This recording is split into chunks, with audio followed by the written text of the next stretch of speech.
Welcome to Kenton's videos. Enjoy the video.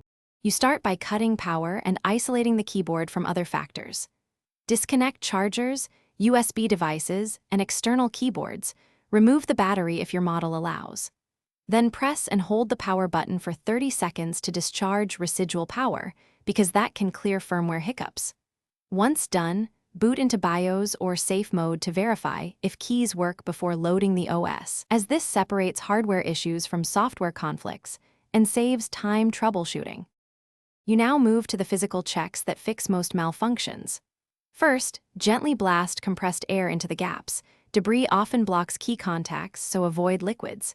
Next, open the keyboard bezel per your model instructions and reseat the ribbon cable. Align pins and lock the latch, because a loose connector causes partial failure. Then reconnect power and test. If an external USB keyboard works, you know the issue is internal and can focus on replacement rather than software fixes. You finish by covering software and replacement steps. Update keyboard and chipset drivers through Device Manager or the vendor utility, because driver corruption mimics hardware faults. If failures persist, plan a keyboard assembly replacement.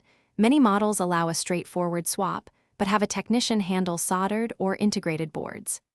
If something goes wrong, record which keys fail and when, run onboard diagnostics, and check warranty.